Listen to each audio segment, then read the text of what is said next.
Good morning श्रोताओं, तो हाजिर हैं सुबह की प्रमुख खबरों के साथ। तो इससे पहले खबरों का ध्यान विस्तृत रूप से करें, निवेदन है कृपया चैनल को अभी सब्सक्राइब करें। तो प्रस्तुत हैं आज सुबह की प्रमुख खबरें। खुशखबरी, मई में एक साथ निकलेंगे ओटीआर, सिंगल विंडो और भर्तियों के विज्ञापन। हिमाचल प्रदेश राज्य चयन आयोग की ओर से अब सिंगल विंडो और वन टाइम रजिस्ट्रेशन यानी ओटीआर सिस्टम को भर्तियों के विज्ञापन के साथ लॉन्च किया जाएगा।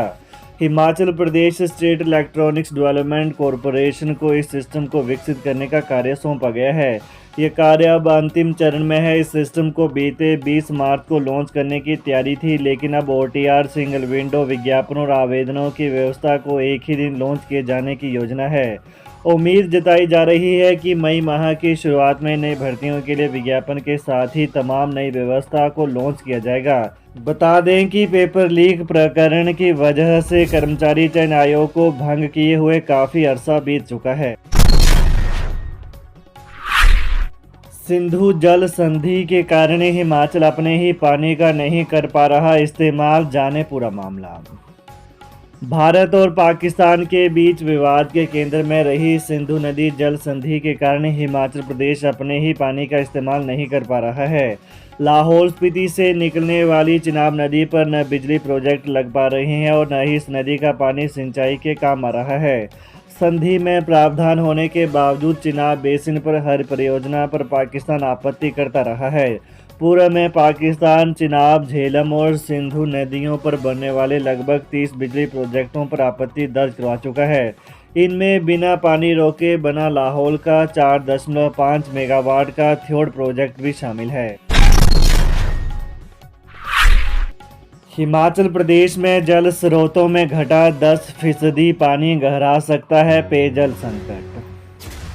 हिमाचल प्रदेश में जल स्रोतों में औसत 10% तक पानी घट गया है। गर्मियों के बढ़ने पर पेयजल संकट और गहरा सकता है।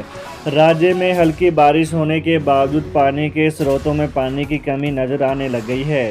बर्फ कम गिरने और सर्दियों में कम वर्षा होने का असर इन स्रोतों पर नजर आने लगा है। वहीं जल शक्ति विभाग इस संबंध में फिर से रिपोर्ट मंगवा रहा है, जिससे कि आने वाले समय में पेयजल संकट की समस्या से निपटा जा सके। बहुचर्चित छात्रवृत्ति घोटाले के एक आरोपी ने अदालत में किया आत्मसमर्पण। हिमाचल में बहुचर्चित छात्रवृत्ति घोटाले के एक आरोपी ने जिला अदालत शिमला के समक्ष आत्मसमर्पण कर दिया है। सर्वोच्च न्यायालय ने 25 मार्च के आदेश के तहत आरोपी कृष्ण कुमार को 4 सप्ताह में अदालत के समक्ष आत्मसमर्पण करने के निर्देश दिए थे। विशेष न्यायाधीश देवेंद्र कुमार की अदालत ने आरोपी को 20 मई तक न्यायिक हिरासत में भेजने के आदेश दिए हैं। आरोपी कृष्ण कुमार 42 वर्षीय सिरसा, हरियाणा का रहने वाला है। इसने प्रवर्तन निदेशालय में धन शोधन निवारण अधिनियम की धारा 4 के तहत साल 2019 के मामले में आत्मसमर्पण किया है। हिमाचल हाईकोर्ट ने कहा, डीजीपी का कार्यकाल तय हो, अफसरों की नियुक्ति पदोन्नति बोर्ड करे। हिमाचल हाईकोर्ट ने पुलिस के प्रति जनता के बढ़ते असंतोष पर गहरी चिंता व्यक्त की है। न्यायालय ने कानून के उल्लंघन, अपराधियों से मिलीभगत, भ्रष्टाचार, भेदभावपूर्ण रवैये, मानव अधिकारों की अनदेखी, जवाबदेही की कमी और गैर पेशेवर व्यवहार जैसे गंभीर मुद्दों पर कड़ा संज्ञान लिया है। अदालत ने कहा कि डीजीपी के लिए निश्चित कार्यकाल, नियुक्ति और पदोन्नति पुलिस स्थापना बोर्ड करे। कोर्ट ने पुलिस स्थापना बोर्ड का गठन करने के साथ ही पुलिस की जवाबदेही तय करने, जांच और कानून व्यवस्था के कार्यों को अलग अलग करने और कानून एवं जनता के प्रति समग्र जवाबदेही सुनिश्चित करने पर जोर दिया है। यह निर्णय रवीना बनाम हिमाचल प्रदेश मामले की सुनवाई के दौरान दिया गया।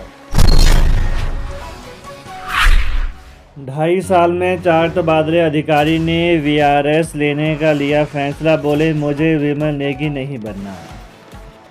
बार बार तबादलों से परेशान होकर हिमाचल प्रदेश प्रशासनिक सेवा एचएएस अधिकारी ने ऐच्छिक सेवानिवृत्ति की घोषणा कर दी है।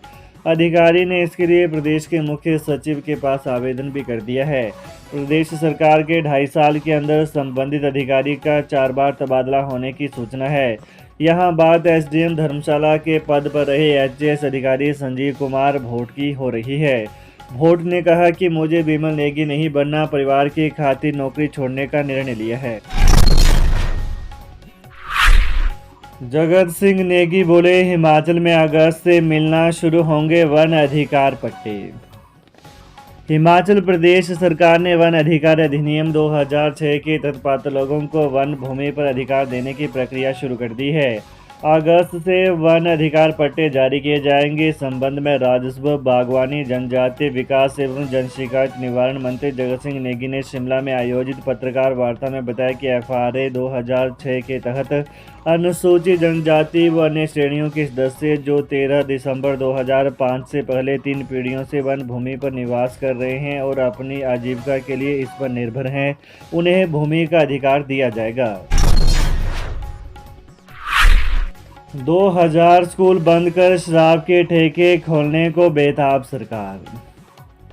नेता प्रतिपक्ष जयराम ठाकुर ने कहा कि सुख की सरकार में प्रदेश में व्यवस्था परिवर्तन का नया मॉडल चल रहा है, जहां सरकार हर साल हजारों की संख्या में स्कूल और कॉलेज बंद कर रही है और स्कूलों समेत अन्य प्रमुख स्थलों के साथ सैकड़ों की संख्या में शराब के ठेके खोल रही है।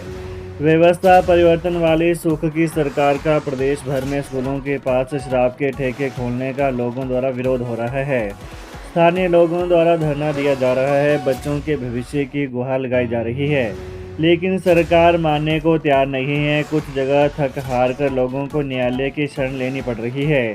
सरकार को इस तरह के निर्णयों से बाज आना चाहिए और शराब के ठेकों के बजाय स्कूलों में पढ़ रहे बच्चों के हितों के बारे में सोचना चाहिए। 2 साल कॉन्ट्रैक्ट के बाद रेगुलर हुए 246 डॉक्टर। हिमाचल प्रदेश के 246 मेडिकल ऑफिसर स्वास्थ्य विभाग में 2 साल का अनुबंध कार्यकाल पूरा करने के बाद रेगुलर हो गए हैं।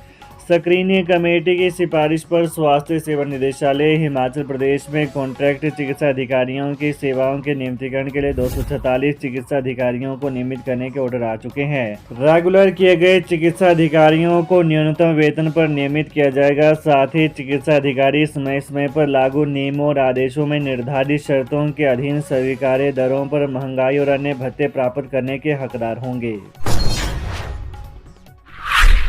73 प्रिंसिपल का तबादला, प्रदेश सरकार ने जारी की अधिसूचना। हिमाचल प्रदेश सरकार ने 73 प्रिंसिपल के तबादला आदेश जारी कर दिए हैं। प्रदेश शिक्षा सचिव राकेश कंवर की ओर से इसके बारे में अधिसूचना जारी की गई है। इन सभी ट्रांसफर हुए प्रिंसिपल को जल्द से जल्द नए स्टेशनों में ज्वाइनिंग करना होगा और इसकी रिपोर्ट शिक्षा निदेशालय भेजनी होगी। गौर हो कि बीते दिनों भी प्रदेश सरकार ने प्रिंसिपल तबादला आदेश जारी किए थे, लेकिन बाद में कुछ कारणों के चलते इस ऑर्डर को होल्ड कर दिया गया था। तो ये रही सुबह की विशेष खबरें। हिमाचल की ताज़ा खबरों को जानने के लिए कृपया चैनल को अभी सब्सक्राइब करें। धन्यवाद। जय हिंद, जय हिमाचल।